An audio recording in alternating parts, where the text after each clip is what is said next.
I don't know how this works. I better hope this is working. I better hope this is. Is my mic doing okay? Hello. Uh, let's hope this works. Crank it up to the max. Is my mic working? Better hope it's working. Somebody please come into my chat so they help me. I don't know. Why is it in reverse? Why? Wait, wait a minute.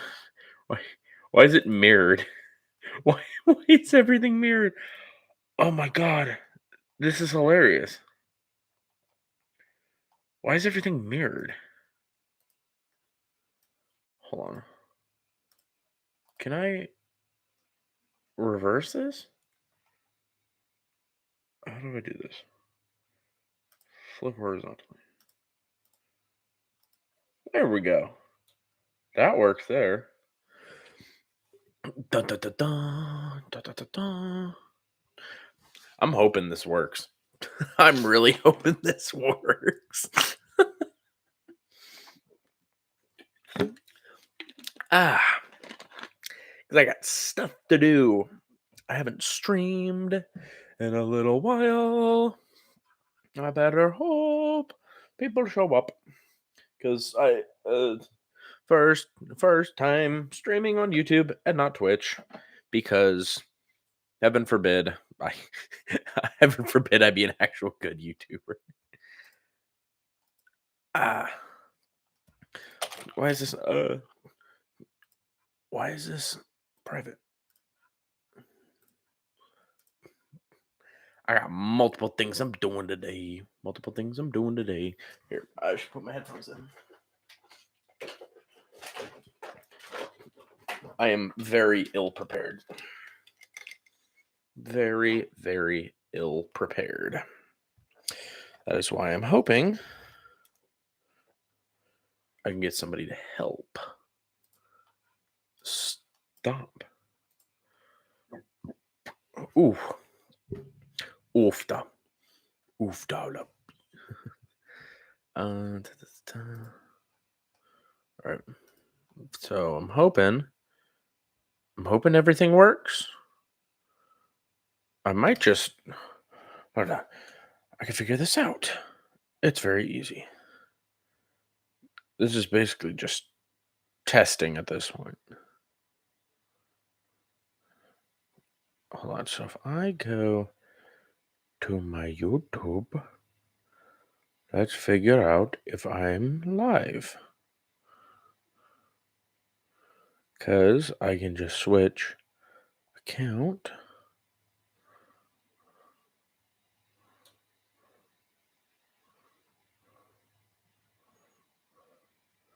I mean, is it working? Is it working? It says waiting for me.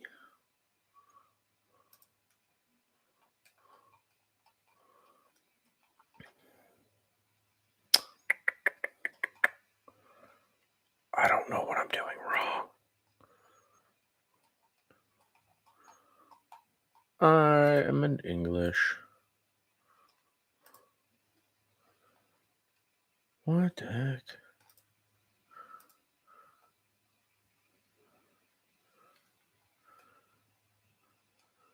I'm confused. So, like, does it work? It says one waiting, but at the same time, it says that I'm live.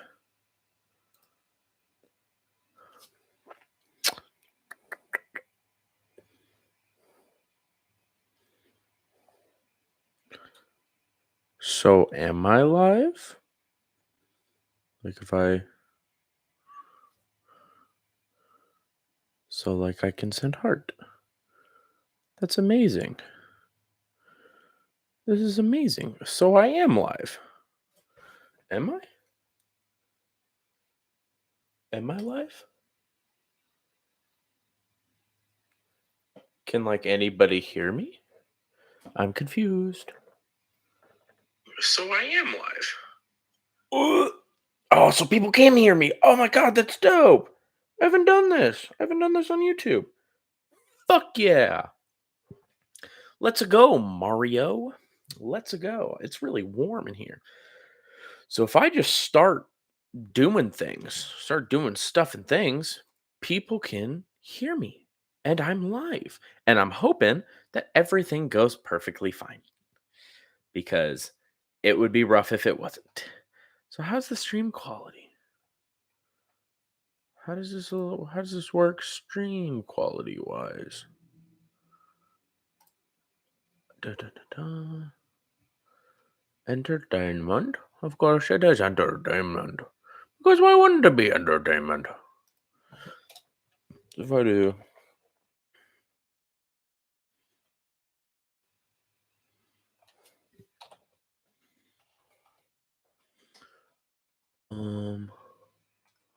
I don't know how this works. I hope anybody shows up, because then they can help me figure out if I'm doing okay. Well, that would be amazing. Like I said, I can actually just pop this up on my phone to make sure everything's going fine.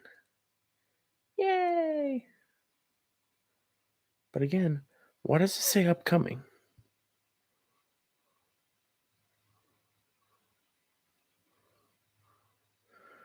But it doesn't at the same time. I mean, everything looks fine.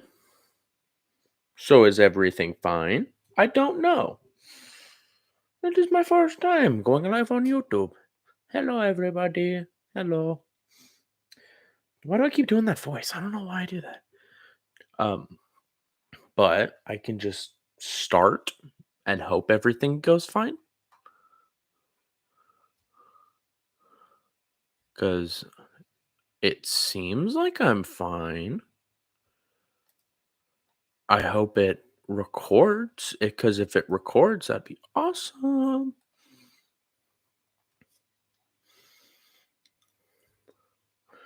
Do-do-do-do.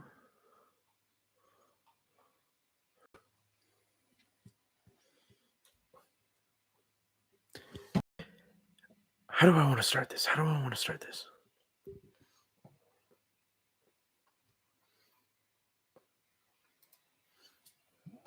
F11.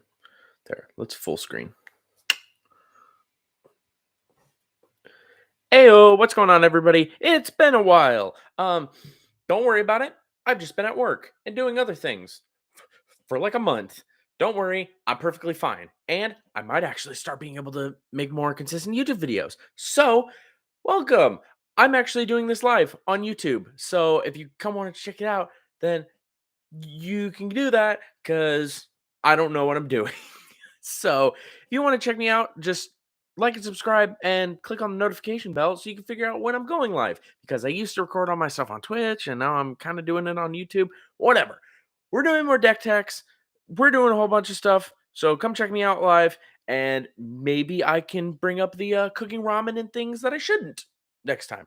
I don't know. But today we're talking super friendlies, like super friendlies. We're doing friendlies.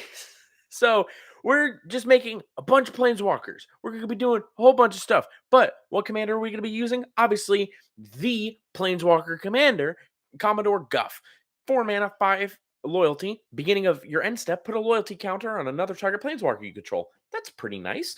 It has +1, add +1 loyalty, create a 1/1 red wizard creature token with tap, add red, spend this mana only to cast planeswalker spell. That's pretty good. Allows you to ramp into more planeswalkers. -3, you draw X cards, and this deals X damage to each opponent, where X is the number of planeswalkers you control. It's a win condition.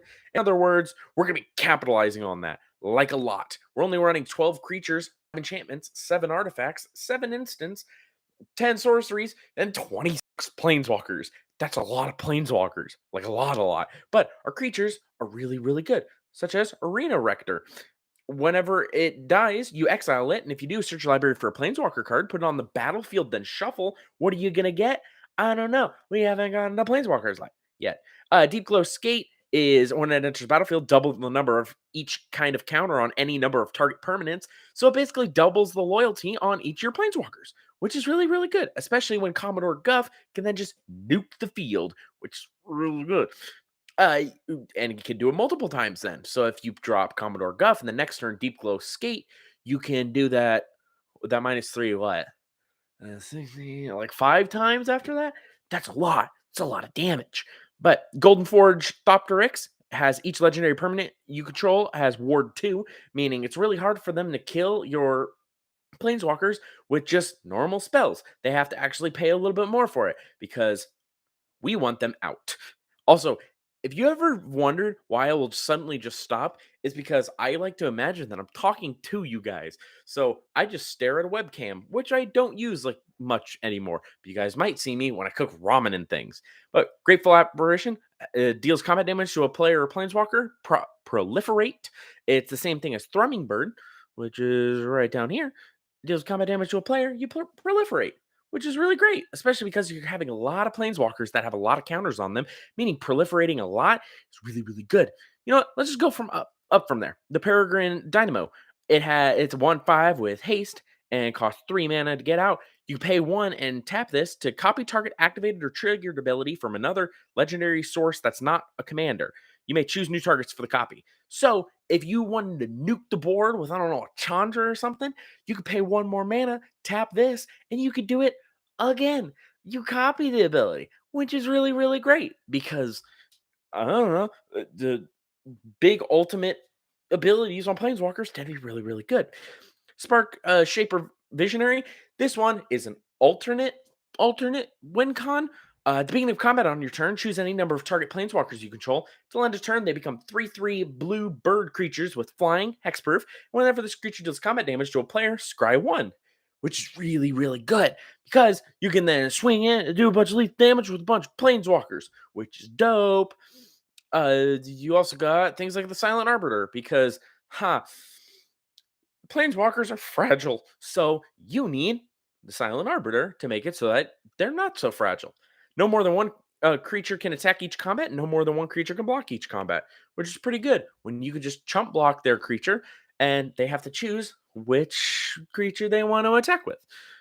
We have Primacon Sky Rampart, a 3 mana, 1/5 with flying and defender, which is pretty good. And its battlefield, choose left or right. Each player can only attack the nearest opponent of the chosen direction, and the planeswalkers controlled by that opponent.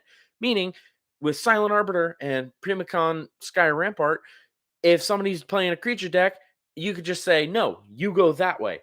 I'm gonna face against the little dweeb on the combo deck. Cause screw you, you're not gonna kill my planeswalkers with combat damage. It's really good. Uh Anaki Oathkeeper. This is also pretty good because it's like a ghostly prison, kind of, but for planeswalkers. They can't attack planeswalkers you control unless their controller pays 1. But where I you could have added a lot of the other ones with that too. This one also has you pay 6 and exile this from your graveyard. Return target planeswalker card from your graveyard to the battlefield, which is really, really good because people want to get rid of this, but then you could just pay 6 in the later game to return your big planeswalker from your graveyard to the battlefield, which I think is pretty neat. This Mila Crafty Companion can also flip into a Luca, but you almost never want to because whenever an opponent attacks one or more planeswalkers you control, put a loyalty counter on each planeswalker you control. That's really good. And whenever permanent you control becomes the target of a spell or ability an opponent controls, you may draw a card. That's also really good.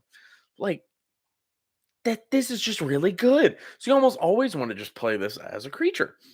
Uh, Also, Leori, Spark Touched Hunter. It is flying and vigilance, and whenever it deals combat damage to a player, choose a planeswalker type. Till end of turn, whenever you activate an ability of a planeswalker of that type, copy that ability. You may choose new targets for the copies. This card is broken, absolutely busted in this because you could do a lot of weird shenanigans. Because I mean, you got some Jaces, you got some Narsets, you got Chandras because Chandra's awesome. Tefiris, Lord knows you have enough Tefiris, but what if you want to do it on, I don't know, the final ability on like Venser and get an emblem with whenever you cast a spell, exile target permanent. So you get 2 emblems that have whenever you cast a spell, exile target permanent, meaning you can just nuke the board every time you cast a spell, which is really, really good. And is that it? Yeah, that's it for the creatures because we only care about creatures. The planeswalkers, there are way too many of them to go one by one. But basically, all of the planeswalkers either help you to survive, help you ramp into more planeswalkers, or they do really good things. So if you want the list, let me know because I don't mind sending the list. This is absolutely hilarious deck to just pull up with because you're just like, oh, I'm playing Super Friends. But in reality, you're you're dark and sinister and you have many, many win cons. I mean, you're playing a thing called Urza Assembles the Titans. Who Who's seen this card? I certainly didn't until I made this deck. It has read ahead, but the first one is scry 4, then you may reveal the top card of your library. If it's a Planeswalker card, then you put it into your hand. Number 2 is you may put a Planeswalker card with mana value 6 or less from your hand on the battlefield. And 3 is you may activate the ability of loyalty. May activate the loyalty abilities of Planeswalkers you control twice this turn rather than once. That's insane. Especially because if you just start at 1, you always start at 1 because it gets you a good planeswalker and then lets you put it out and then activate abilities twice, which is pretty neat. Teferi's talent is just a bogus card. You do -12. You get an emblem with you may activate loyalty abilities of planeswalkers you control on any player's turn. Anytime you could cast an instant, you could just play on other people's turns because that's a problem with planeswalkers. You tend to only be able to do things on your turn. But now with Teferi's talent, especially if you throw this on like Karn Liberated or something, because it starts at 6 and then +4, like 2 turns later, bam, you get the emblem. It's pretty good. It also got another ability, but it's whenever you draw a card, put a loyalty counter on Enchanted Planeswalker. Like, yes, that's really good. But I kind of forgot to put a lot of card draw on this. That's the problem with a lot of my decks. I just find I don't have enough card draw. But then when I make a deck that's only about card draw, it's only about card draw, which is still pretty good. But card draw is card draw. A resourceful defense is whenever a permanent you control leaves the battlefield, if it had counters on it, put those counters on target permanent you control. So you can just take out take all those counters and put them over there. It's someplace else or something. I don't know. You can also pay 5 and move any number of counters from target permanent you control to another target permanent you control, which is really, really good when you just have like a bunch of things on like your Karn Liberated or something, and you want to throw it on a Teferi or something to give that minus full minus the ultimate. I don't know. It's crazy. It's amazing. Oh, the Teferi flickers, but you may activate the abilities of planeswalkers you control twice each turn rather than once. That's pretty neat for 5 mana. I'll take it. Deification is also mega broken. You pay 2, enters battlefield, choose a planeswalker type. Planeswalkers you control of the chosen type have hexproof. As long as you control a creature, if damage dealt to a planeswalker you control of the chosen type would result in all loyalty counters on it being removed, said all but one of those counters are removed, which is really good because like just put it on like your challengers or something that you're probably going to plus anyway. Teferis are just good standalone cards. So you do that. And then bam, they can't kill your planeswalker. Which makes it even better when you cast Commodore Guff multiple times and you do this -3 and then nuke the board because you already have so many of them because they can't kill them because they haven't got rid of the deification. Because yeah. You also got some basic removal and some basic protection, like Fierce Protection, Sword to Plowshare, Path to Exile. The Guff rewrites history is really funny. It's like a big chaos warp but different. Experimental Augur, also card draw. Top 3 cards of your library, put one of them into your hand, the rest of the bottom of your library in any order. Proliferate. That's pretty neat, especially because proliferation is good. Proliferation is good. A repeated reverberation is just reverberate, but you do it twice on your planeswalker ability, which is pretty neat, especially when you do a full minus.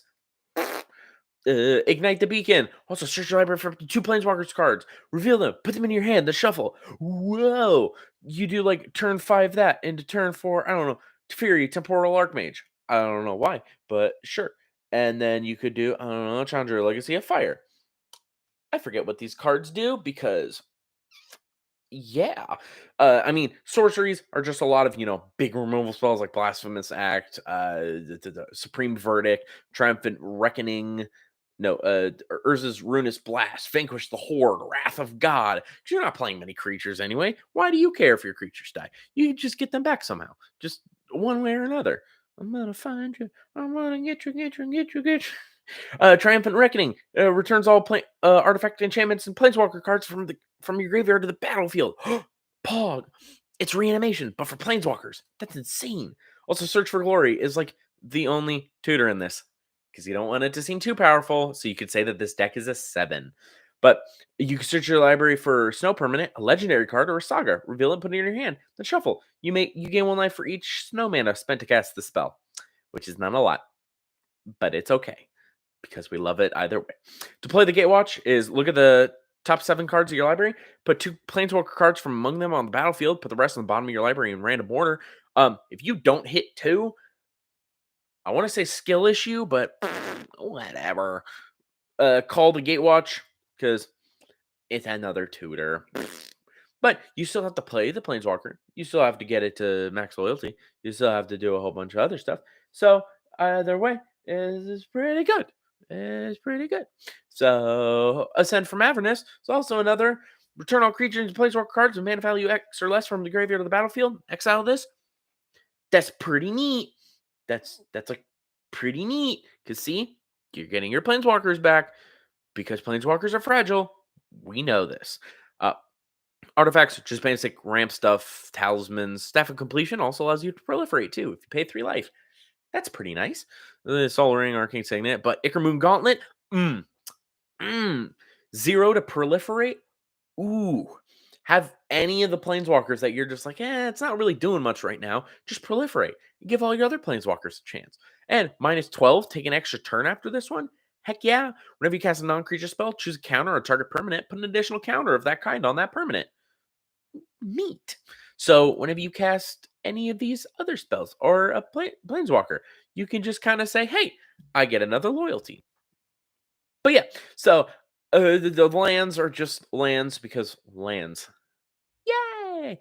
But yeah, like I said, planeswalkers are planeswalkers. They do good things. There's a lot of planeswalkers. There's a lot of fun ones, and there's a lot of not fun ones. Yes, I'm playing Taviri Time Raveler because it's a good card. So yeah, if you guys like the deck, let me know, and I can give you the deck list. It's a mana curve of 3.53, which because there's 9 cost. But I think you get discounted to like 3 mana. It's pretty good. This is the color distribution because apparently people like to see that. But look at these subtypes. There's so few creatures. But yeah, so many planeswalkers. So many planeswalkers. You're gonna play them every single time. Every time you want to. You play a planeswalker. And planeswalkers are friends. So therefore, you're playing super friends. So if you guys like the video, please make sure to like and subscribe. And I'll see you guys in the next deck tech.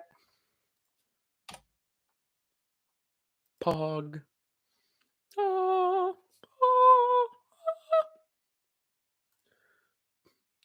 ah. This deck is dumb.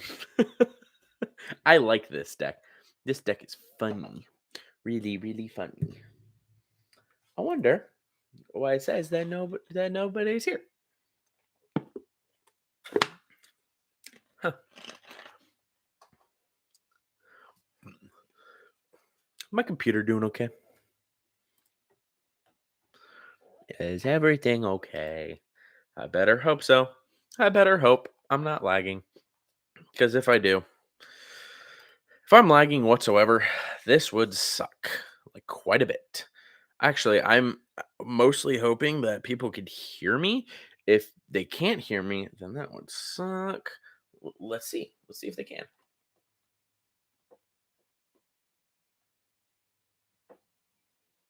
Bum-ba-da-bum.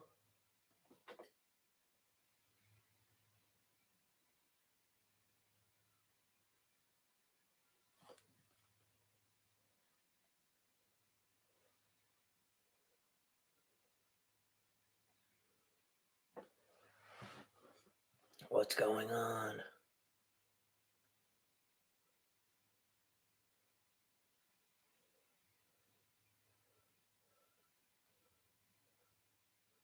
I better hope my stream's going okay.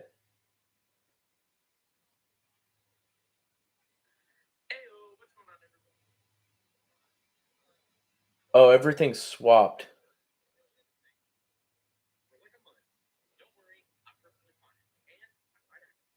Oh, that might be why. Oh, I need to swap my OBS because I'm good at this. People are probably going to be like, "Yo, why is it swapped?" Don't worry about it. You just read backwards. How do I do this? Flip horizontally.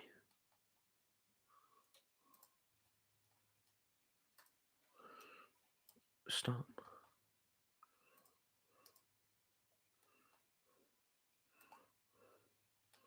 What am I doing? What have I done? Is everything swapped again? But it says everything.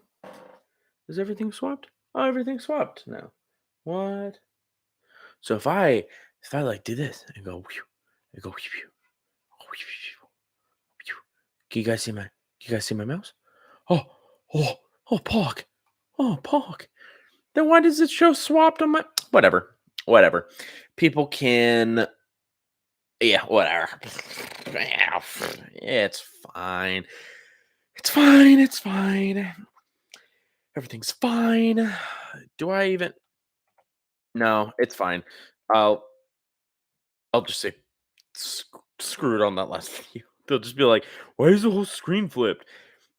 Because content. I am the best content creator. Let's get back to figuring out why there's hair on my shirt. I like this shirt. Um, yeah. Do you guys like combo decks where you just make people not do anything? Yeah, me too. I got a combo deck for you guys that has one win condition, and if you say otherwise, well, bump off. So the whole point of this deck is literally to pull this weird, wacky combo off using, like it says, it's the one wing, to screw them all. Using the one ring, oh, excuse me. Using the when you cast it, you gain protection from everything until your next turn. So you're gonna want to put it back into your hand. You're gonna want to do a whole bunch of wiggle, wiggle, and a wiggle, wiggle. So you can use it with one ring or Teferi's protection. There are two different versions of it, but it's using the combo of lethal vapors and grand abolisher. Probably wondering what grand abolisher isn't a combo card, but it is. Here's the thing: during your turn, your opponents can't cast spells or activate abilities of artifacts, creatures, or enchantments. That's pretty good because they can't do anything like counterspell you or do anything. So, Lethal Vapors is a really weird card that has whenever a creature comes into play, destroy it. That's not good. But if you pay 0, destroy this. You skip your next turn. Any player may play this ability. So, what you do? All right, this is the combo. You play the One Ring. All right, you gain protection from no, you play. So you have Grand Abolisher out on the field. People are like, that sucks, but whatever. Play Lethal Vapors. People are like, that sucks. That's crazy, and they're probably gonna hate on it. That's why you have counter spells. That's one of the reasons why you have counter spells. But then you play the One Ring, and everybody goes, wait a minute, I can't activate Lethal Vapors to destroy it because whatever. You'll probably want to do this in a weird order to where like somebody can't counter it because if you have to use a counter spell on this, it kind of weird. But the One Ring says until your next turn you gain protection from everything. Lethal Vapors says you skip your next turn and you can stack those abilities. So you can just keep skipping your next turns over and over and over again. Just skipping your next 9 infinite turns and you have protection from everything. So you just kind of can't die for the next arbitrarily large number of turns. But with Grand Abolisher, that's basically saying that they can't activate it because the only way to retroactively just say like to Lethal Vapors is I activated a nigh infinite amount of times, and then your opponent says I do the same thing. So then y'all waste nigh infinite number of turns, and then there's that one turd who's just like no, I want to take infinite turns. And you go, well, screw you. But you have protection from everything, meaning you can't really do much. That's why we have stuff like Teferi Master of Time, because you could +1 it almost every turn because you may activate its ability on any player's turn. Anytime you cast an instant, you could draw a card, discard a card. Just keep doing that until you find the right cards you need at the time. You can do a whole bunch of other stuff, like use your instants, which there are a bunch. Most of your spells are instants, besides the sorceries, which are your two pieces to find your combo, yada yada. I mean, you got force negation, force will, force negation. Where is it? On offer, you can't refuse. You have a bunch of removal spells. Pog. So you're just gonna be playing a whole bunch of cards at instant speed because basically once you pull the combo off, you're done. You sit back, you relax, but you can't relax for too long because if somebody does happen to have a card that says they win the game, ooh, that ain't good. That's why the alternate, like complete your opponents cannot win. The game is over is if you have Platinum Angel out in with this combo. So you can't lose the game, your opponents can't win the game, and then you play Teferi's Protection, Lethal Vapors, because Teferi's Protection phases all your permanents. So if your permanents are all phased out, then that's crazy. They're all phased out. They can't do anything to them, but they still can't win the game. Meaning, no matter what they do, they're not going to win. So they, so if they happen to have a combo that can just kind of keep them in the game forever, which is good deck building. Uh, like really good deck building. I mean, you have to specifically tailor your deck to have a combo like that, which is crazy. You just use a counter spell. Just counter it. And then they'll go, okay, I'm done. I cry. But you have the basic flicker package in it through like the whole entire thing. And if you're wondering, but hey, you can't flicker the One Ring to get its abilities again. I know. Shush, shush, shush, shush. But there are cards like Aether Channeler that you return another target non-land permanent to its owner's hand. You play the One Ring, you get protection from everything until your next turn, and you get a little bit of card draw, and then Aether Channeler returns it to your hand, so you can recast it again. Yay! Also, stuff like Supreme Verdict is just fun, because why not just nuke the board? And it can't be countered, so screw everybody. But yeah, you do need a lot of tutors, because it is it's a very specific, like, this deck requires knowledge. So, Scheming Symmetry, Imperial Seal, Grim Tutor, Fabricate, Demonic Tutor, Tainted Pact, Vampiric Tutor. Painted Pact is basically just it's it's basically the thing, a tutor spell, but at the same time, you just kind of put things in your hand until you like draw your whole library, and then if you have, I don't know, is it do I have anything that like a thought vessel out? Then you just keep them on your hand, and nobody knows if you have a counterspell or not because you do. But that's whatever. Or just necropotence, gain protection from everything. Just pay all your life. You have one life left. Be protected from everything. So good luck trying to kill me. So yeah, you're just gonna do a bunch of flickering, do a bunch of weird shenanigans, try to get the little combo going. Nobody's ever going to see it coming until they see Lethal Vapors, in which case they go, uh-oh, stinky.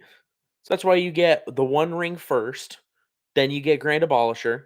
Hopefully you get Grand Abolisher in your starting hand, because in turn 2 you played that. And then you play the One Ring, and then people go, huh, that's pretty neat. And then you get Lethal Vapors from one of your tutors, and they go, oh, I don't like where this is going. And then you win the game, which is fun. It's crazy.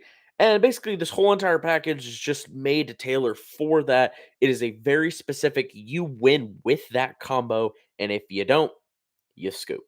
So, I like decks like this. It's amazing. But with an average mana value of 2.88, this is the color distribution. And if you want the deck list, feel free to ask me in the comments down below. I do not mind giving out the deck list because deck lists are fun. I like if somebody ever says, hey, I built this deck. I think it's really cool. You mind giving me the deck list? And I go, sweet. And I really want people to actually be able to play them because that would mean that I'm a decent deck builder and they like it. Or if you can upgrade it or downgrade it, whatever, however you like. But thank you guys so much for watching this video. and like and subscribe, and I'll see you guys in the next deck tech. Oh, oh, oh, it's magic, you know. Never believe it's not hell, it's magic, you know. Never believe it's not hell, it's magic. See, today I will be doing 3 popper deck techs. Do you like popper? Do you like playing the the funny format where it's nothing but common cards? Well, have I got the decks for you? I'm going to be going through 3 decks that I made or found, and I think you guys could really like it. They tend to be really cheap, but they're really really fun. I got a combo deck for you. I got a creature based deck, and I got this. It's a combo deck, but it's really funny. So this is the most jank mill deck I've ever seen. But before we get into it, please make sure to like and subscribe. And it means a whole lot to me. I really want to get to 1,000 subscribers. And let's just get on in the video. So first, like I said, jank mill. So the point of it with Jace's Erasure is whenever you draw a card, you may have target player put the top card of his or her library into his or her graveyard. Now, that's not viable at all. Mill just in general in Pauper just isn't that good. Treasure Hunt is reveal cards from the top of your library until you reveal a non-land card. Put all cards revealed this way into your hand. That sounds like really good card draw when you have 48 lands, but you have a bunch of non-land cards in it too. So it can draw you a little bit here and there, but that's not that great. Where's the card draw? You're not drawing enough cards. Well, Whirlpool Rider is a funny card. 2 mana, it's a 1/1, comes into play. Shuffle the cards from your hand into your library, then draw that many cards. So, theoretically, what you do is you treasure hunt into a Whirlpool Rider and then play the Whirlpool Rider to shuffle your hand into your deck. Have to draw like 20, 30 cards or something, and then find another Whirlpool Rider and a treasure hunt or something, and just keep doing that process over and over again. You're going to hate your land drops. You have 48 land. I mean, the chances of you getting, what is it, 4 Whirlpool Riders and 3 treasure hunts or something in your opening hand. What are the chances? You're going to have a bunch of lands. But what if you don't do that? What if something bad happens and you can't pull anything off? Well, Library of Lang is pretty cool. You skip your discard phase. And whenever spell or effect forces you to discard, you may instead discard that card to the top of your library. So, if somebody makes you discard, you just put it back on top of your library. That's pretty good. And you skip your discard phase. So all those cards are just going to remain in your hand. So the Whirlpool Rider will just keep going over and over again, and you'll mill your opponent out. And it being only at a average mana value of 1.83, that's insane. It's all blue. That's jank mill. You gotta love it. So there you go. So if you want this deck list, let me know. But now we're on to a really fun combo. All right. This is blue red artifact combo. All right. Using the power of Reckless Fireweaver to deal your damage. I believe that's the only way. Yes.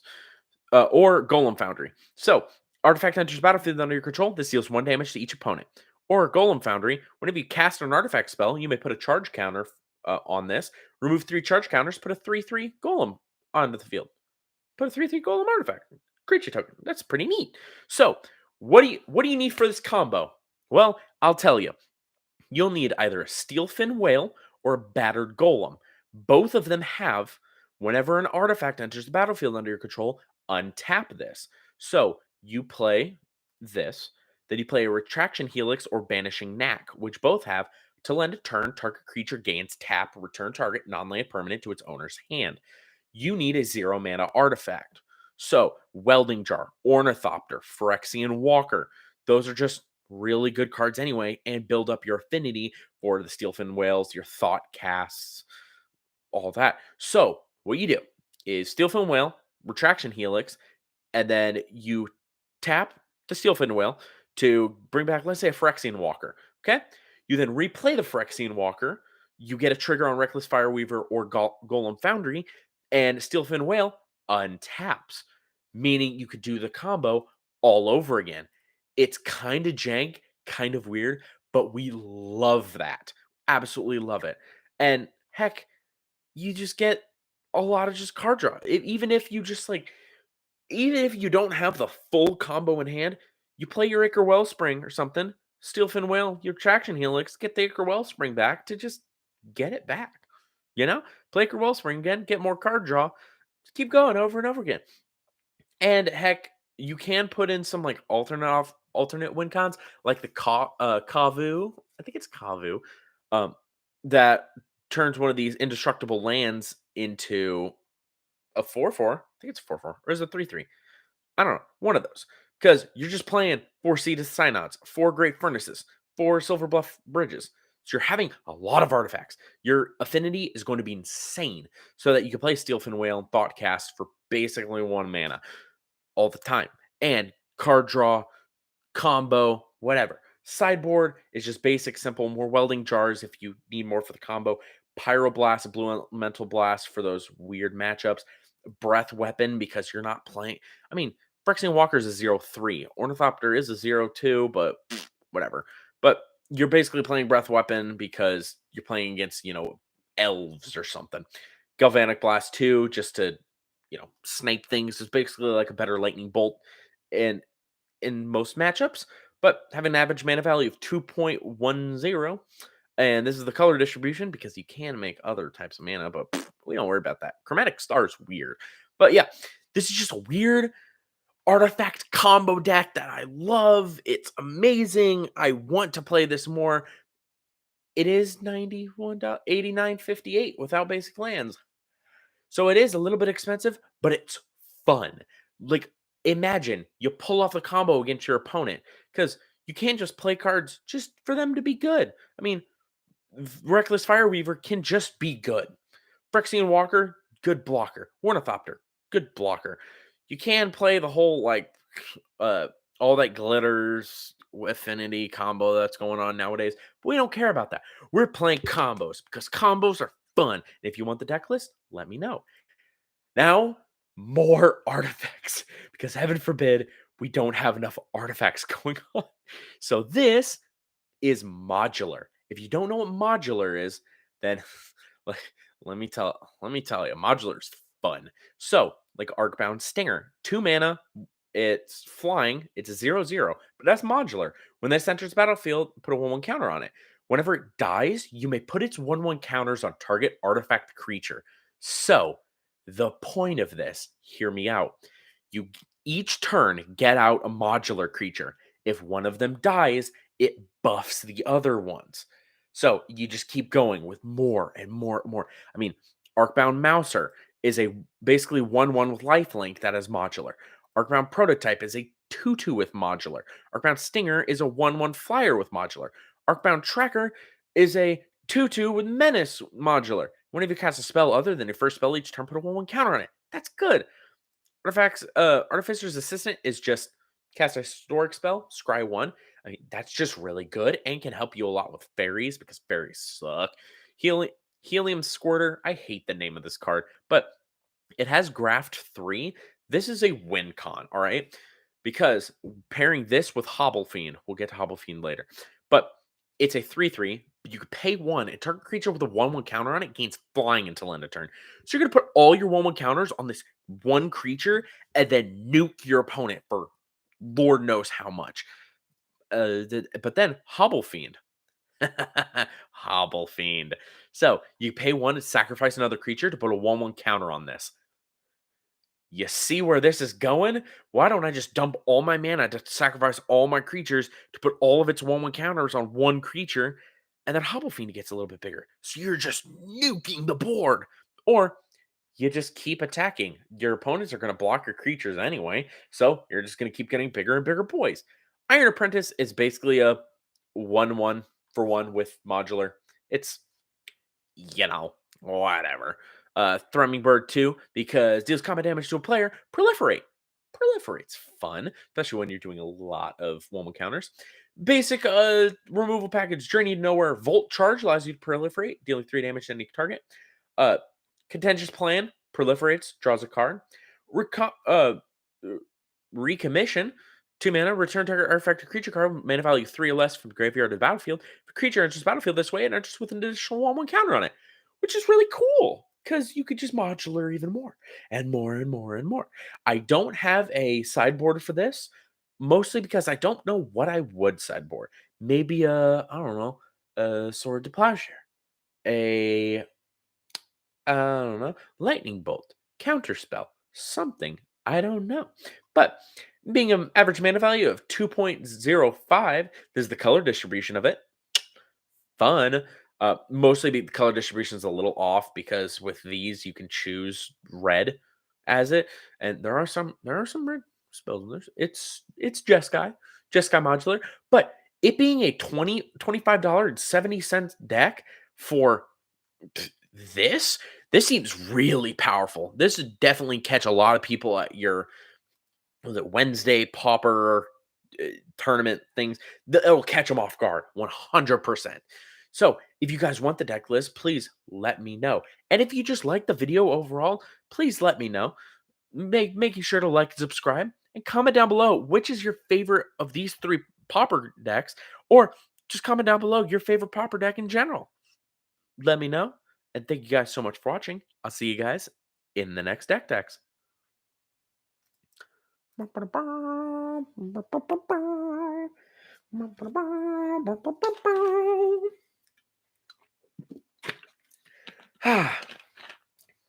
I love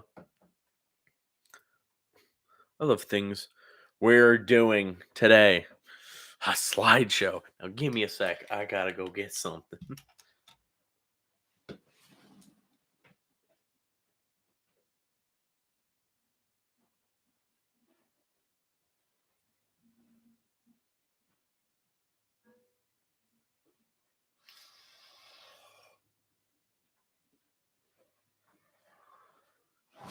Is that hot in here? I think it's hot in here.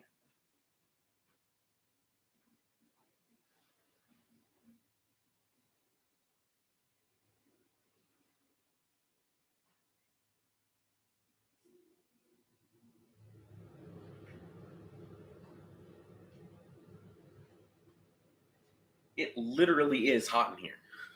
It's way hotter than it should be. Like way hotter.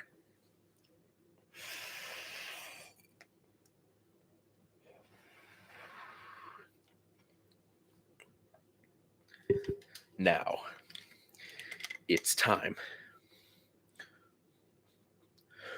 Welcome, one and all, to the 5 Colored Commanders Most Eligible Bachelor. We're going to be going through every single eligible bachelor or bachelorette of the 5 Colored Commanders, and we're going to be determining if their pros and cons and if they would be the most eligible bachelor for you or bachelorette.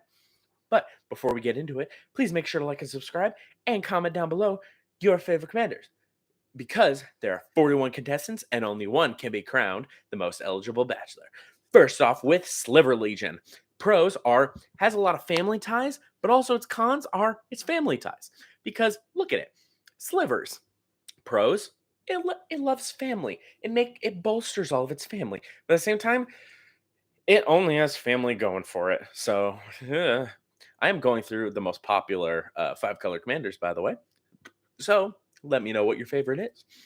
Next, we have Tazri, Stalwart Survivor. Pros, she knows what she wants. She wants creatures that have mana abilities. She definitely wants those. But she's really picky about it. She only likes the ones with like mana abilities or activated abilities. She only likes those. She's more likely to use you for her own sake or than to actually love you.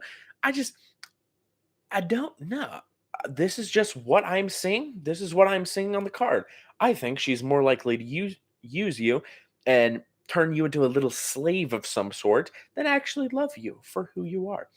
Chromat pros blocks out the haters literally and is self-sufficient. Just kind of does whatever whatever it wants, but it only really cares about itself. I mean, he blocks out the haters, destroys creatures blocking or blocked by it, but then just kind of gives itself flying, regenerate, +1/+1, puts on top of its owner's library. It just It is a top, though. Proof. Top of its owner's library. You might be into it. A tog, a tog. Pros, family. Look at that. Look. It relishes old-fashioned family meals. Look at it. It just he loves his little Atog boys, family. But it extorts its own extorts its own family. It's ugly and literally eats its kids. Like you sacrifice an Atog and gets plus X till end of turn, where X is sacrificed Atog's power. Ugh, that ain't good. So it's probably gonna eat its own family. So if you have kids with it, it's probably gonna eat the kids. Next we have Niv Mizzet Supreme. Pros, beautiful. Look at the artwork. Absolutely amazing. Beautiful. Loves its hobbies too. Instant sorceries, hobbies. Hands down. Loves to do its own thing. But it's a little racist. I mean, Hexproof from monocolored? Oh, only likes mixed people?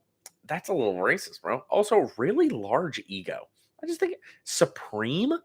It is supreme. It's kind of got a little large ego for it, but pros and cons. Uh, O Kagachi, Vengeful Kami. Pros. I'll be honest. It's kind of beautiful, maybe sometimes, but it just has a really destructive personality. I mean, think about it. Trample. Oh no. Deals combat damage to a player. If that player attacked you during his or her last turn, exile target non-land permanent that player controls.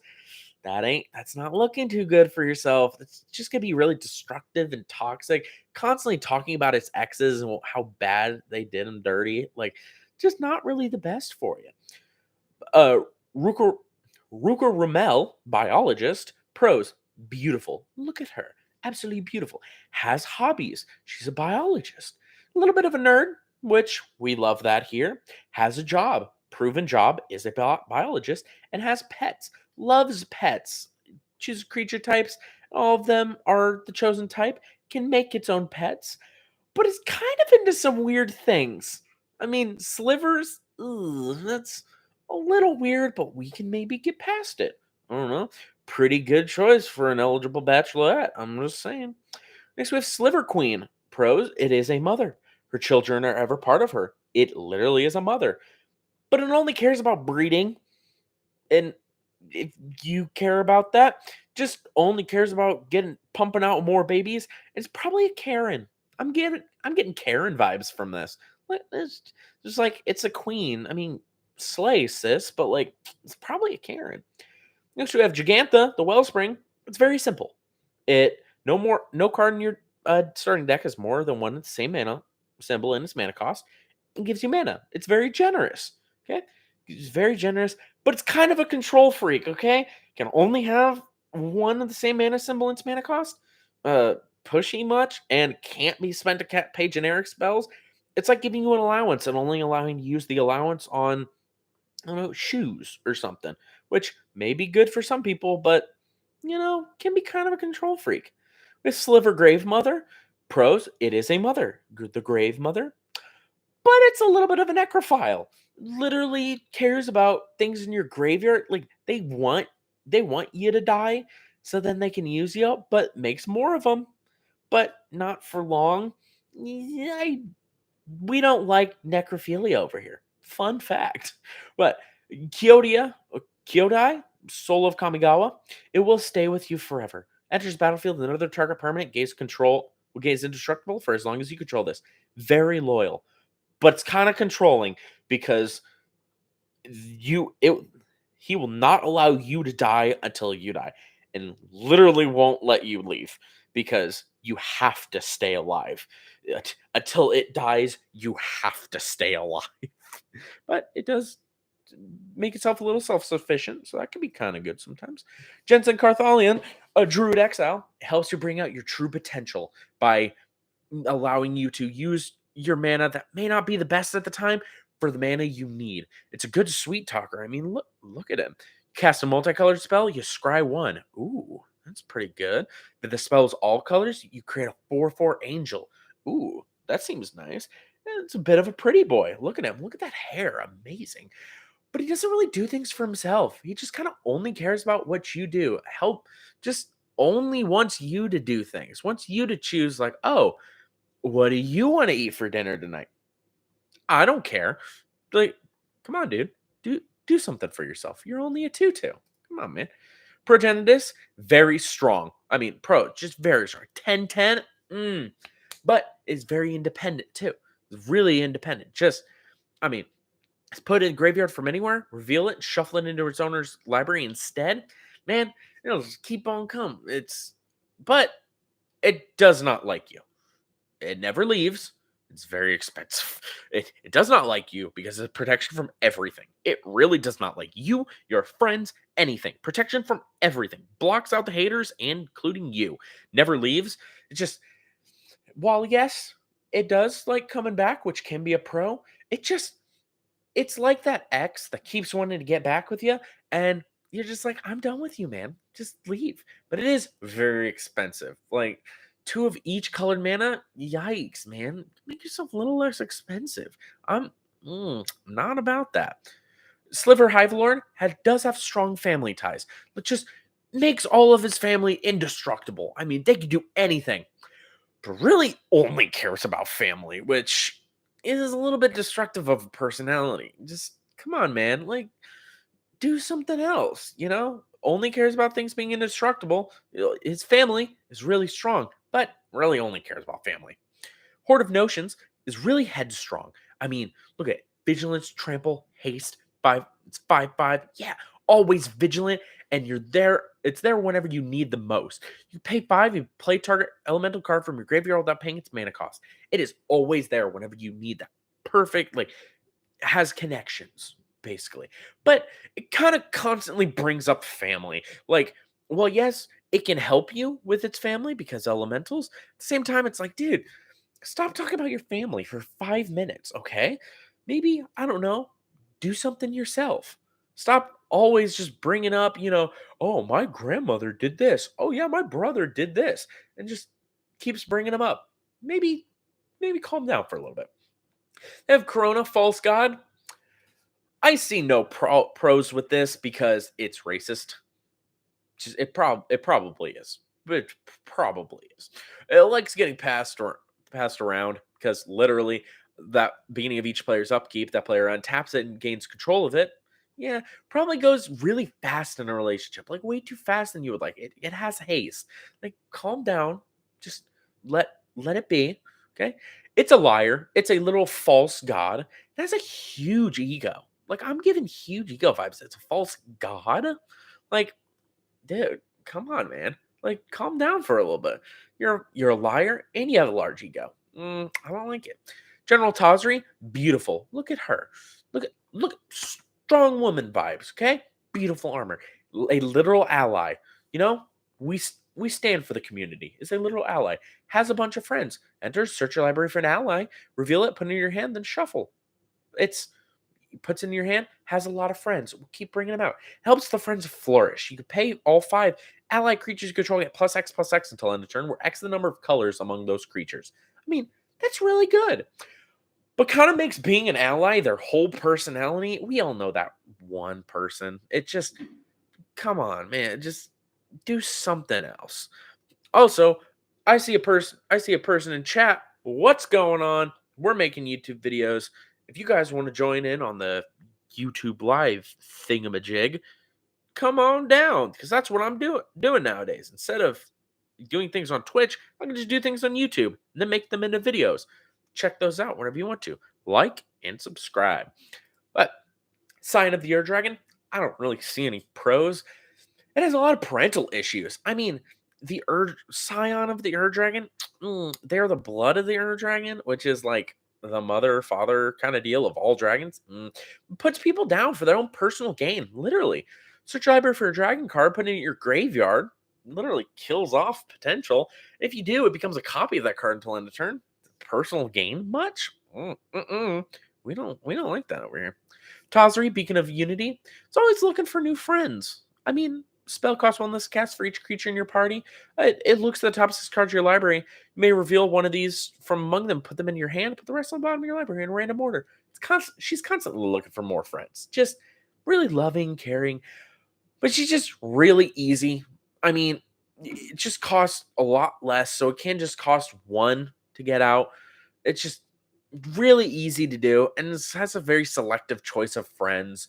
I mean, it's ah, we want to be very inclusive and only allowing clerics, rogues, warriors, wizards, or allies.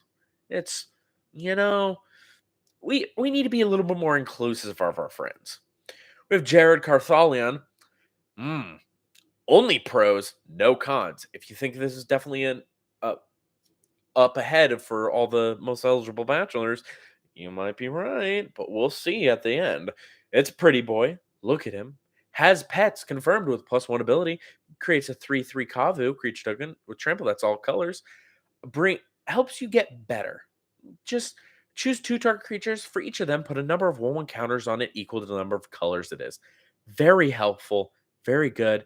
This guy is just amazing with helping you with things. Helps you relive your best moments. Return a multicolored card from your graveyard to your hand. The card was all colors. Draw a card and create 2 treasures. Very just really helps you. Like will sacrifice himself sometimes to just bring out the best in you. He wants you to help and is very loyal. Very like husband material right there. Can be your commander, can be there for you, is willing to go above and beyond. I see no downsides with him. Absolutely beautiful. And this guy is good in commander. I completely agree. Now we have the Child of Lara, the complete opposite. It is a literal child and has a very destructive personality, like all children. Look at this. Put it in the graveyard from play, destroy all non-land permanents that can't be regenerated, and it has trample. Ugh. It's a literal child, too, so we're not allowing that here. That's why 0 pros, because I'm not allowed to say anything. That is a literal child. But destructive personalities, we don't like that over here. Niv Mizzet Reborn. Beautiful. Look at the art. Look at Niv Mizzet. Absolutely beautiful. Helps bring out the best in you. Enters the battlefield, reveals the top 10 cards of your library. For each color pair, choose a card that's exactly those colors from among them. Put the chosen cards into your hand. The rest on the bottom of your library in a random order. I mean, just really helps you just get out those hobbies, the friends, everything. Just really there for you, but really doesn't like basics. So if you have any sort of like basic in you, doesn't really like that. Is a little picky about what they help you bring out. It's like it's like Batman choosing a Robin only because he's like a really good gymnast, or like if Robin knew how to use a gun or something. Like very specific. Like I don't like you because you have multiple things. Just like you're really good at this. So I choose that for you. Then we have Garth One Eye. He knows what he wants, okay? He comes out, you can tap him, and you can get a Disenchant, Brain Geyser, Terror, Shivan Dragon, Regrowth, Black Lotus. You create a copy of the card with the chosen name. That's really good. But he really only cares about the past. I mean, when's the last time you've seen some of these? I mean, Disenchant, sure. Black Lotus, everybody knows Black Lotus. Regrowth, they know that. Like, what have you really played a Shivan Dragon, a Brain Geyser, a Terror? When's the last time you've really played them? It's, you know, he's only cares about the past, but he knows what he wants too. So it can be pretty good. We have the Reaper King. I don't really see any pros because he's a bit of a weirdo and a bit of a bully. I mean, scarecrows, that's pretty funny, but he's kind of a bully. Whenever another scarecrow comes into play under your control, gets another part of his gang, you destroy another permanent. That's like bullying behavior. We don't condone that over here. We have Cody, Codex. I don't know how to say that word. I don't see any pros because it's just kind of a book. It really hates change. You can't cast permanent spells. If things are out there, they're out there. We're good. It only cares about its own hobbies because instant sorceries. Those are kind of like hobbies, and it only really cares. And I see that the person in chat really loves Cody. Sure, you can like Cody, but at the same time, I don't see any pros with it when it comes to a bachelor or bachelorette. So, we're caring about personality over here. Actual commander itself, get out of here. But if we're caring about if you'd wife or husband them, then, you know, that's what we're figuring out. Sliver Overlord, pros, family. Obviously, family. Family, family, family. But at the same time, it's a very controlling person. Literally gains control of target sliver. It doesn't matter if it's yours, your opponent's, whatever. It only cares about, ooh, I see you over there. mine now. So, a little controlling. We have Tiamat. Pros, it's a mother. My children will rule over all. We love we love mothers over here. But at the same time, it's probably a total Karen at the same time. Like, my children will rule over all. Karen much? Also has lots of kids. Like you might like mothers with kids, but at the same time, like five dragons not named that. I mean, also a bit of a player too. Think if you think about it, not named Tiamat. Probably been sleeping around a little bit, but I don't know. I'm not putting words in people's mouths. We have Tom Bombadil. Great storyteller, loves nature. Look at him. Literally cares about sagas. I mean, he says he's a god, but at the same time, he doesn't say he's a god. He just is. He's just a great storyteller, loves nature, will constantly just tell you more and more stories. I don't see any cons with him. He's got a great beard too. Look at him. Absolutely amazing boy. Great lad. But we have Ramos, Dragon Engine.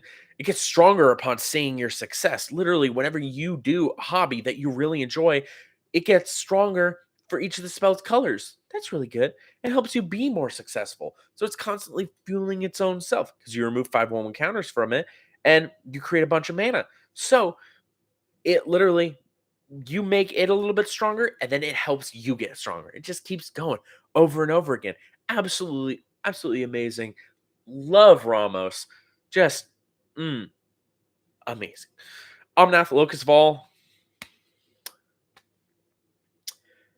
Yeah, I see nothing. I just see gaslighting. 100% gaslight. If you would lose unspent mana, that mana becomes black instead. You didn't lose that mana. It was black the whole time. Yep. Omnath is Gaslighter. Confirmed. Uh, Urtet, Remnant of the Monarch. It does have family because whenever you cast a mirror spell, create a 1/1. That's pretty good. Cares about mirrors. It's kind of racist towards breeding and helping people, though. Yeah. It only cares about colorless stuff. And helping people? Nope. It only cares about its own family. No. No. I don't remember why I put this. I just feel like he's probably racist. You know, look at him. He is just a little guy, but like he's probably great at the same time. He's got family too. So, and a little bit of hobbies. But now we'll just move on. Joda, Archmage Eternal. Is a pretty boy. Look at him. Pretty boy. But he's constantly gaslighting you about your hobbies. Like, I know you like to play it like this, but you can only have to do this. But it's like, but I want to pay 5 mana for this. But it's like, but just pay 5 mana for it. It never lets you do things the way you want to. Like, that's the gaslighting part. It's just like, but you actually paid this. But I don't want to pay that. And yeah, Joda's everybody's man. If you're actually playing him as a commander, he's really good. But at the same time, he's a little bit of a gaslighter. Never lets you do things what you want to do, which isn't that great if you want to wine and dine. The first sliver does care about family, but it's a little chaotic, like a little lot. Cascading is really chaotic. And if you like cascading, if you like the chaos, then this might just be the, I don't know what gender that is, so I'm not going to assume them. If you like them, go ahead. But at the same time, a little chaotic for a lot of people's taste. Morophon the Boundless. It does like you. See, this is one of the first ones that genuinely just, it likes you. Enters battlefield, choose a creature type, and it'll help you no matter what it is. So, if you wanted to choose dragons or dinosaurs or whatever, it is there to help you reduce the mana in the mana costs and just helps you in general. Like, genuinely, it buffs you so much, but at the same time, will probably lie to you about who they really are. I mean, do you really know who Morophon is? Is it a dragon? Is it a sliver?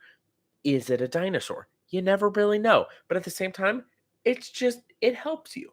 And it does like you. So, maybe. We have Najili, the Blade Blossom. Beautiful to start out with, but is very headstrong. Like, always going into war. Just, always in there. Amazing. Has friends, is confirmed. Whenever warrior attacks, like her, You may have its controller create a 1/1 that's tapped and attacking and pushes you to do your best.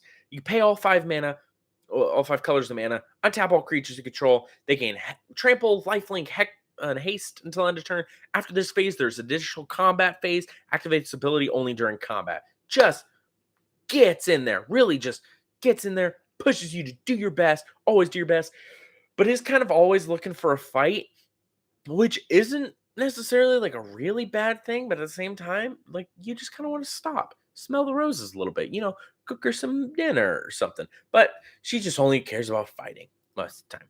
We have Cisse, whether a light captain, has friends, confirmed. Search your library for a permanent card with a converted mana cost less than its power. Put the card on the battlefield, then shuffle your library. She is hot. I'm just saying, look at her. Can you blame me? And loves hanging out with friends. I mean, just constantly. Just it does. Cisse does rock. Absolutely, I agree with you. Loves hanging out with friends. Just gets +1/+1 for each color among legendary permanents you control. Just loves hanging out with all the friends, but really only cares about her friends and only has friends that are lesser than her. Just really doesn't care about like how many friends she has. She just like she really only cares about, oh my god, I have this friend and does that friend, and like, oh, this friend over here is like, all sorts of things. Cisse seems like the type of gal to say like, oh, I'm not racist because I have a black friend. Literally gets stronger because she has a literal black friend. And we have Joda the Unifier, kind of the mom of the friend group, really. Just kind of brings everybody together and just says, hey, let's do this. Let's go do this. It really just brings people together in general. So, legendary creatures you control get +X+X, where X is the number of legendary creatures you control. Just kind of is like, hey guys, let's just all gang together and do things ourselves. Whenever you cast a legendary spell from your hand, exile cards from the top of your library until you exile legendary non-land card with lesser mana value. You may cast that card without paying its mana cost, but the rest is on the bottom of your library in a random order. So, you know, you play a legendary spell, and then he just kind of goes, "Hey, let's keep going. Let's let's push a little bit more. Come on, let's go. Let's gra- grab your fruit snack, grab your fruit snacks and get in the car." Definitely a soccer mom, definitely a soccer mom. But we love that. I don't really see any cons with this because we love the soccer moms in the friend group. Asika, God of the Tree. Look at that. She's cute. She's really helpful. Oh, taps to add 1 mana of any color. I mean, really helpful. Brings out the best in people. I mean, other legendary creatures you control have vigilance and tap add 1 mana of any color. Really just helps you give back to things. Just is always kind of there. Just being really cute and helps you kind of boot. Honestly, would be a really good friend to you. Just being like, yeah, let's go. Let's go find the kind of friend that's a gal that just kind of goes, let's find you a girlfriend, buddy. Come on, man. You just go, yeah, yeah, I can find a friend. No, we're not worried about the backside because that's not a legendary creature. Because whatever. With Ghost Shintai of Life's Origin, it's basically just a building. If you think about it, there aren't any pros. It's just a building. I don't. Yeah, can't really say anything about it because it's just a building. We have Kenrith, the Returned King, will help in times of need. Just constantly, you could do any of these anytime, instant speed. Boosts his allies, puts 1/1 counters on them, gives them trample and haste. Uh, kind of jack of all trades too, and does have a job. It is a king. He is a king. He's returned, but he is a king. But he's probably way too busy for things. I mean, if he's not giving creatures trample and haste, if he's not putting 1/1 counters on things, giving player 5 life, drawing a card, we're putting a creature from graveyard on the battlefield under owner's control. He's got a lot of kingly duties, constantly doing things. Doesn't really have time to just stop and really relish in it. And yes, he lost his crown, but he came back. He turned into a deer, but he's back. He's back and he's ready to help you. We also have the Dragon, definitely a parental figure. I mean, literally helps birth all dragons and wants what's best for you and the kids. Whenever one of our dragons you control attack, draw that many cards, maybe put a permanent card from your hand on the battlefield. Just really wants what's best for you. That is the best thing you could ask for.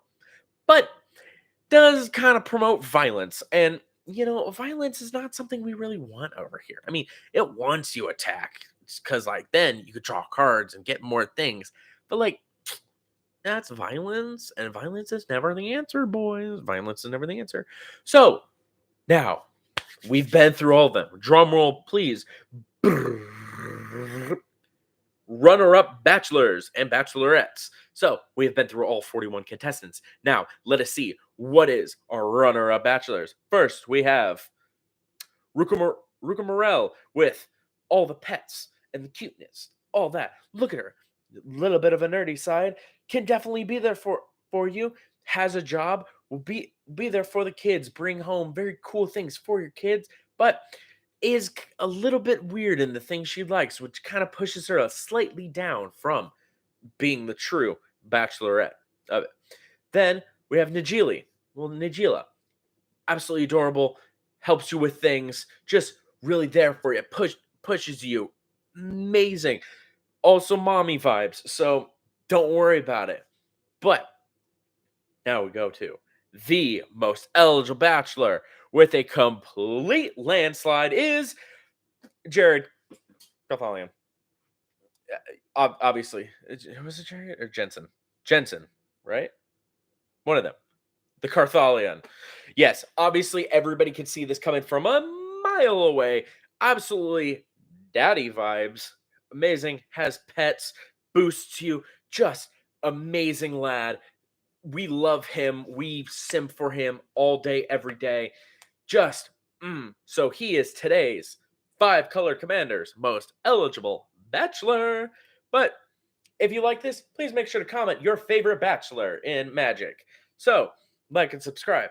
And if you want me to do this for any of the other colors, white, black, red, green, blue, if you want me to do any of those, or colorless too, if you want me to do any of them for this, please let me know down in the comments below. But thank you guys for watching today's most eligible bachelor, and I will see you guys in the next one. All right, Pog, you don't. Okay, hi Cosmic. I'm sorry that haven't been talking as much to you, but I took so long to make that. I hope it did well. I hope the video does well because oh my god, I was thinking about this for so long. I wanted to do it for the top commander of each type, just in general, but I might do it later. A silly video idea? Thank you. I want to do it more too. I want to do it for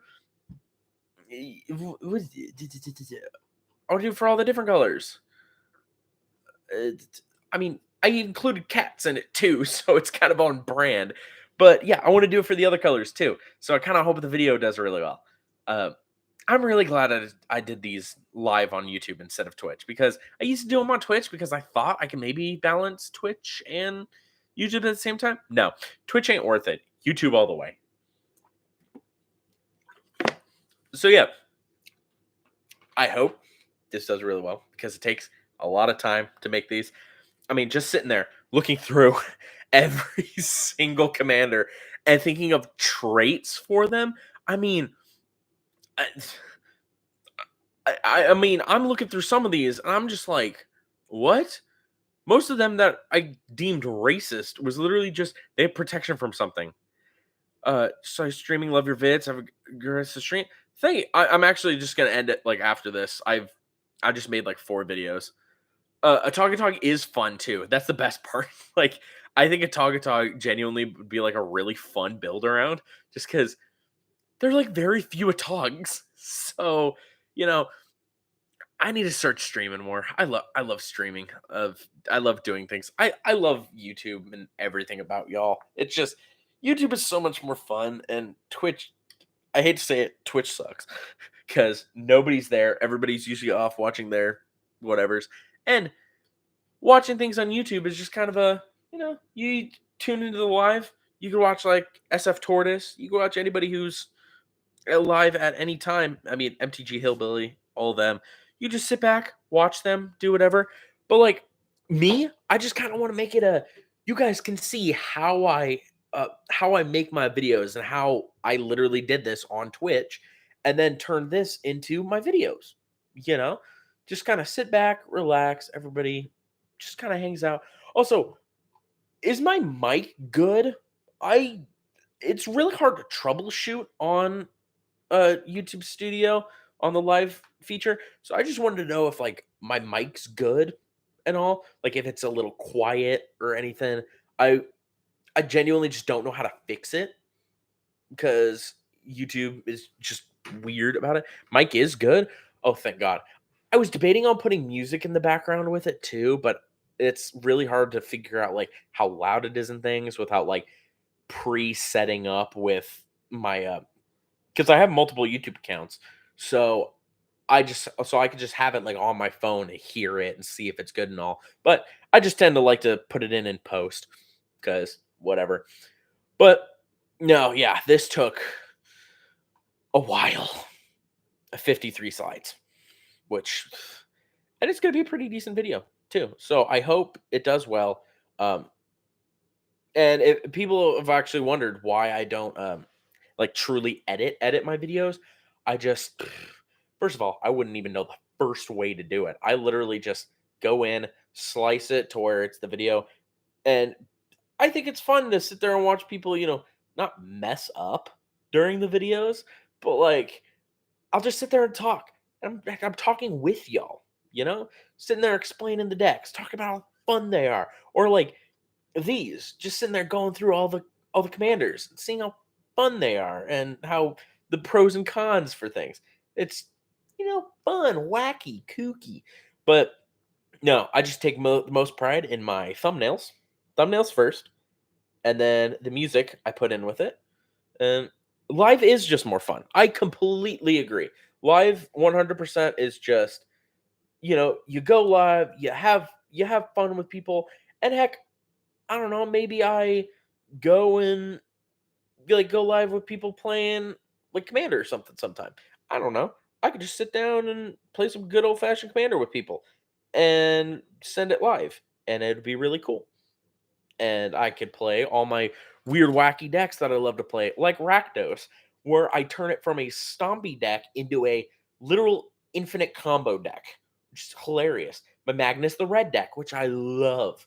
I mean, in order, my favorite decks probably right now go Rakdos, Lord of Riots, um, Sir Gwyn, Hero of Ashvale, and then Magnus the Red. I don't have a fourth. That's the problem. Like, but all the other decks, I just like decks that are just kind of weird. That they have they have two ideas that just don't work together, but somehow they just do with those. Like Rakdos is slow burn, but big stompy combo deck. It makes sense, but doesn't at the same time. You got Magnus the Red, which is token based storm. That's weird. That's fun and kooky. Sir Gwyn is a uh, what was it? Is a tribal Voltron commander. Tribal Voltron just ugh. Tijik the Blade of Legion is your number one for a decade. Tajik the Blade Legion. Tajik of the Blade Legion. So your favorite is this little guy. Indestructible. Whenever it and at least two other creatures attack, he gets +5/+5 until end of turn. Sure. I mean, soldiers. Soldiers are always just good. They keep coming out with new soldiers, and it's like that's like the same thing with a lot of creature types. They just keep coming out with more. It just keeps making decks better and better. But he seems all right. See, now look up grafted. Oh, I know grafted exoskeleton. Grafted exoskeleton is my boy. But that problem is grafted exoskeleton gives +2/+2.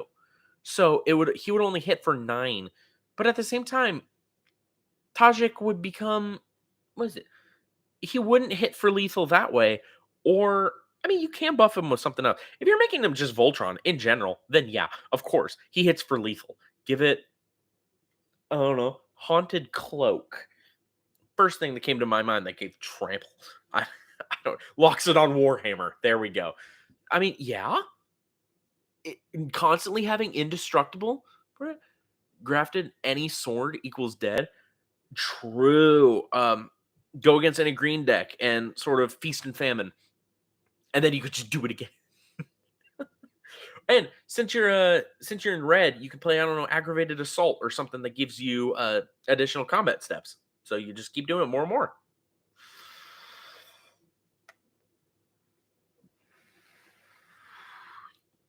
Oh no, I want her. Why did it immediately go to Amazon? I don't know.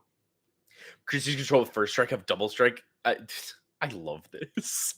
It's so simple. It's so basic. Why does it only? It's first strike tribal. It's amazing. Uh, yeah, I want to do this with the other colors. Aggravated is in your deck. Good. Multiple combat steps are hilarious, especially if you could just go. Oh, in my what is it? Oh my god, go to architect. I don't know why it always pulled up my random legacy biovisionary deck. Uh, do, do, do, do. Rakdos, Lord of Rights. It's I used to have it be Rakdos, Lord of the Incels, because I had him with a little fedora on, but he's Lord of the Memes now because he's hilarious. No, this is like one of my favorite decks of all time. Bloodthirster is hilarious for racking up damage. I mean, deals combat damage to a player, untap it. After this combat phase, there's additional combat phase, but it can't attack players. I mean, you literally go turn 4 Rakdos, turn 5 Bonk. Oh yeah, dude, Rogue's Passage. I have it in this, right? Oh, I took it out. But yeah, I probably took it out because I just have a lot of flying in this, and flying basically does most of the work anywhere. Anyway, because you're almost always playing against at least a combo deck. So just hit the combo player. As somebody who plays combo decks, just hit the combo player. They're probably gonna kill you beforehand anyway, but whatever. Uh no, Bloodthirster being able to, if you can get all 3 hits on it, making your card or your creatures cost 18 less. That's dope. No, this is Demon Eldrazi Tribal, while at the same time being a combo deck because of Cloudstone Curio. I've made a whole video on this, why this is one of my favorite cards of all time. This turns this deck into a tribal stompy deck into just a absolutely disgusting combo deck. I need to just go through like all of my decks that I think are just really weird. Because I have a lot of them, like a lot. I mean, heck, have have your opponents have dealt, I don't know, I'd say 15 for the sake of it, just for whatever. I think the most you really need is 13 because of Emrakul. Yeah. Have have them be dealt like at least like 10 damage or something. With Cloudstone Curio out, having Kozilek and let's say Conduit of Ruin. So it draws you a bunch of cards. This helps you get all the other so I mean, let's say even with that combo. That's your first that's your first target, usually the combo player. Yes, because oh my gosh, that completely reminds me of uh if you haven't seen all my videos, I really don't care. My favorite combo deck is a combo deck that I call low percent right here. That is, you can only play against somebody once with it. It cost me $1.50 to make this. It's it's 98 lands, a commander, and a snake umbra. I played against somebody with this, and the whole entire time they were like, wait a minute, what are you doing? Until finally they let me have a turn where I had Borborygmos out, and I just went, I lied. I'm not a I'm not a trample deck. I'm not sitting there throwing lands at you. I'm a combo deck. And then they counterspelled my Snake Umbra. No, they Path to Exiled? Yeah, the Path to Exile my Borborygmos, and I had never been so angry before. I just got real close to the mic, was just like, "Don't you do this to me, man. This is my combo. Let me do my combo." Because uh Yeah, Cloud Stone's definitely fun. Yeah, but like discarding a land, deal 3 damage to target creature or player, and whenever this creature does damage to an opponent, you draw a card. You could just throw all night. Well, you what is it? 8, so -8. Throw 90 lands for 270 damage at 3 players. I'm just saying that sounds like fun. um, yeah, I just love combo decks. No, this deck I think is my favorite. I love talking about this because with this little combo, basically I've done this before too.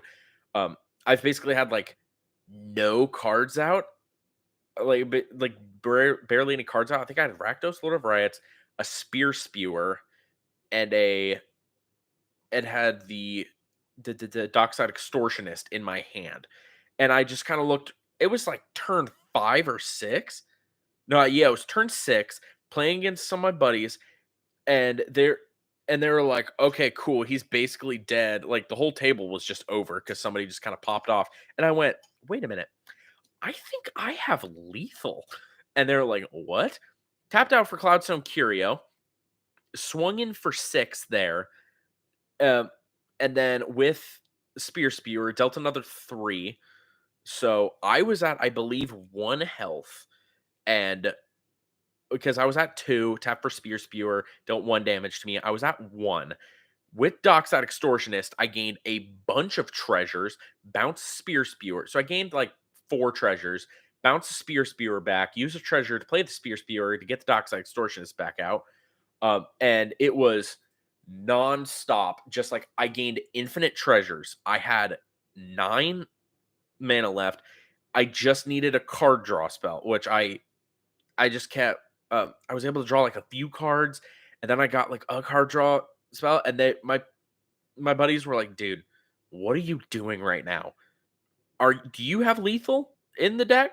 And I was like, "No, you don't understand. With Cloudstone Curio out, I always have lethal. You never let Cloudstone Curio resolve or stay on the board, especially with this deck."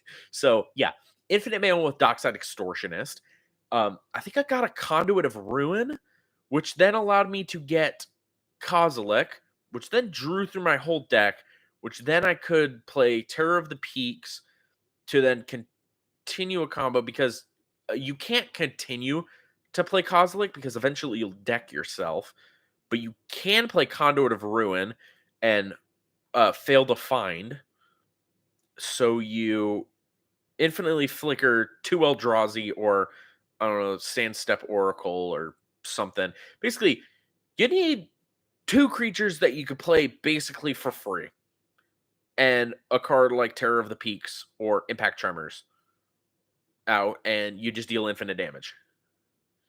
Or, when in doubt, you Burnt Offering and sacrifice one of your, like, I don't know, Emrakul or something for 13 colored mana. Because why not? I have optimized this deck to the point where 10 swamps and 11 mountains are actually beneficial. Because if anybody plays a Blood Moon against you, that kind of screws you over. So you need it. And if you're wondering where all the removal spells are, well, you see here, I don't like removal spells. Fun fact. I I think removal spells are kind of dumb, and I'm playing a combo deck. I don't care what my opponents are doing. I can sit there and play solitaire with this deck, and it's still fun. But like my Sir Gwyn deck, on the other hand, does care about what you play because it Voltrons out fast and hard. Or sometimes it plays a little bit slower and just plays tribal because why not? Magnus the Red is also fun. That's always fun.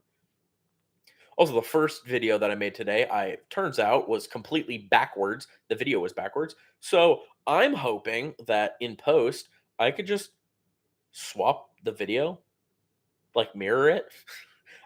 I'm really hoping. Uh, so yeah.